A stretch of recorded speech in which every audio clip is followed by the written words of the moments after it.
let's see the birth rate and the death rates of India. So if you look at this particular table from 1901 to 2011, we are given two parts: birth rate of India and death rate. Okay, so 49.2 was the birth rate, and in 2011 it fell down to 20.97. Right? If we see the death rate was 42.6, and now it has declined to 7.48. So a huge gap. The birth rate also, there is a huge decline, but there is even more decline in the death rate. Death rate has gone down nearly by 35, whereas birth rate has gone down by 29, which means there is a gap, right? Births are reduced, but deaths have reduced more. So we see more people in the living category, right? The more people are alive because of decline in death rate. So more people in the older age also are alive. And this gap leads to population growing. If birth rate and death rate align, naturally you will have a stable population growth, right? You won't have a disproportionate increase in population. Now coming to the main point, why is there such a population explosion in India? See, what we find here is the birth rate and the survival rate is high, whereas the death rate is low. This was the main reason we discussed in the previous part. Why we have this high birth rate? Very important, right? Why people still are opting for many children? Why the population is still growing disproportionately? The main reasons we are going to highlight here. The first main reason why we find people having a, why India is still having a high birth rate. First one is illiteracy. That means people do not have the access to education, are not educated, are not thinking before having children. So it is not a planned decision. It is just something like, people have those religious belief ki this is a blessing of God. This is something which we have got. It's a boon. So we should not decline it, and so on. So they have different belief systems, and that's why they keep having children. So disproportionate increase in birth rate, they keep having children in spite of their finances being weak.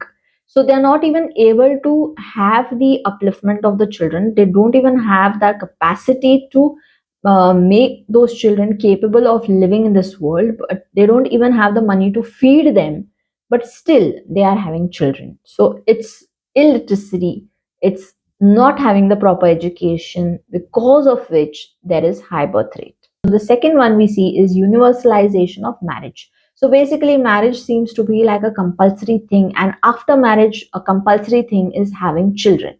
So this is what is the standardization in many areas still in India. And as we have seen in the previous chapter, India still is a dominantly rural country. So when there is rural population, it is not literate, it has belief systems which may not be matching to the current world and the situation of the world. So what happens? There is high number of children in the family, and universalization of marriage and universalization of compulsive childbirths. And not just one, maybe four, maybe five also sometimes. Coming to the next part, age of marriage. Now, still in India, many parts of India have even child marriages. So even if it's illegal, they still have child marriages. The girl, once she attains maybe a time frame of maybe 12 years or 13 years, they get married. And obviously, when your age of marriage is less, you are having a time gap of fertility. You are having a huge window for fertility, and so you can have many children, right? So from the age group of 13 to, let's say, to the age group of maybe 40, the children are, the girl gives birth to many children. So age of marriage is also a factor because of which you have a high birth rate. Now in many developed countries, we find that people get married at maybe 35, 40 also sometimes. So chances of having a children itself decline because of low fertility. Next comes is the preference for a male child. This is a major problem in India. even educated families today want a male child. There are many concepts like the boy will take care of them in old age. The boy is like the person who will inherit their property, their status, their uh, terms, traditions, everything. So he's the one who's going to carry forward the name of the family. So a male child becomes a necessity. So there are many reasons why there is still the male child preferred over a girl child.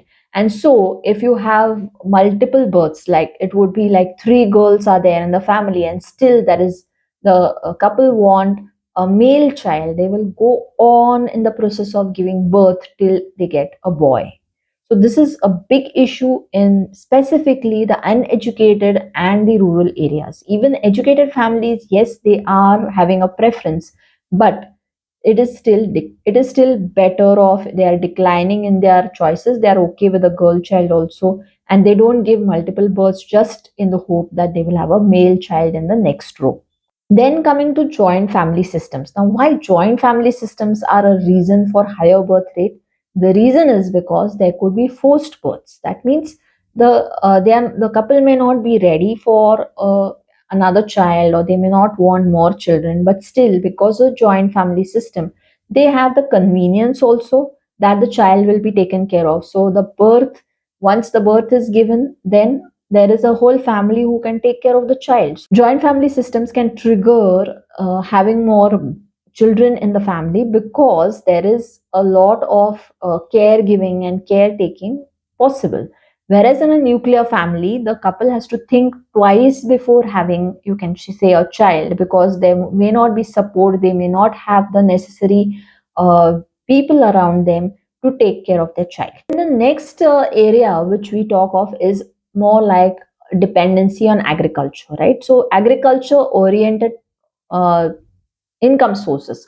So basically, we need labor in agriculture. The cheapest labor that you can get for agriculture is from the family, from the children who are in the family. So they don't have to be paid, they are available whenever required. So obviously, for the purpose of agriculture, you may need more and more children, because they come handy when you need them for the work that is to be done in the agricultural field. So this is one major reason in rural areas. They say, okay, I have four children, so these four children are going to take care of the farm ahead and assist me, right?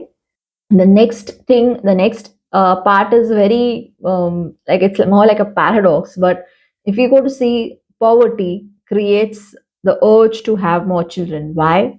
Because they feel that more the children, later on they're going to work, because they feel that more the children, they are going to be an economic support for the family.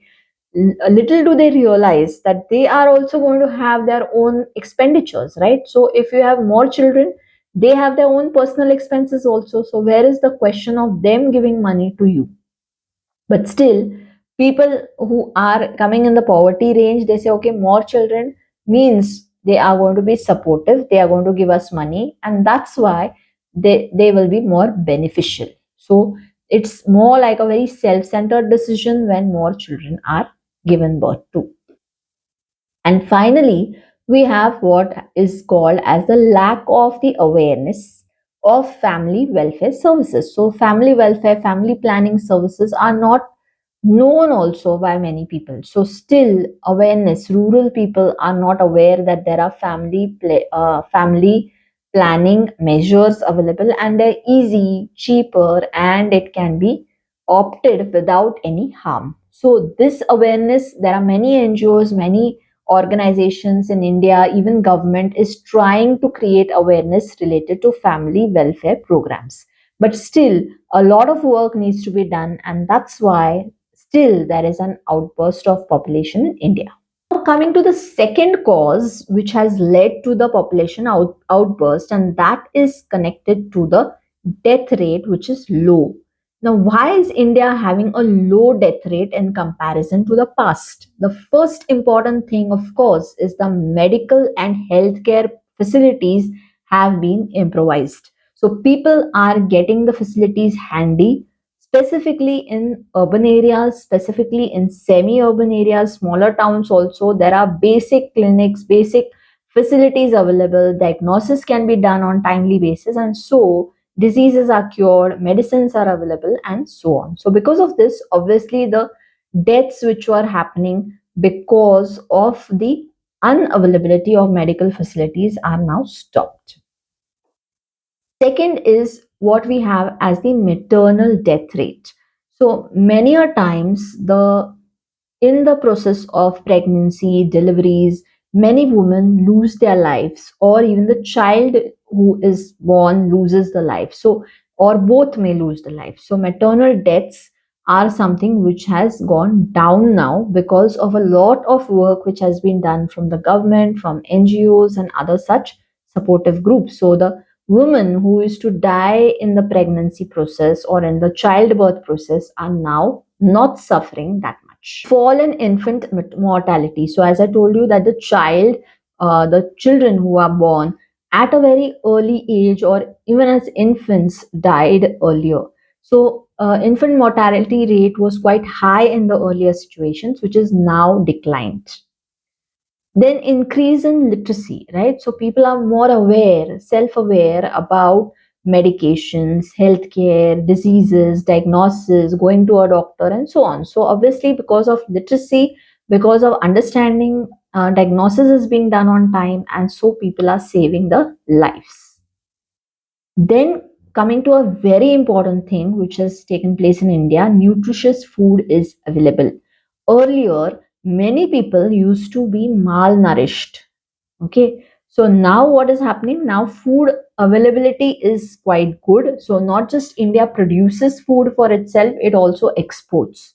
So basically, a good measure, I mean, the best thing that could happen in India was that good food is getting available to most of the people. And in fact, government has also got many schemes where free food is given to those people who cannot afford it. At the same time, there are schools also which provide the children with with the nutritious food which is required. So nutritious food once gets available, your immunity goes up, you become better, and obviously the health goes up, and so death rate falls.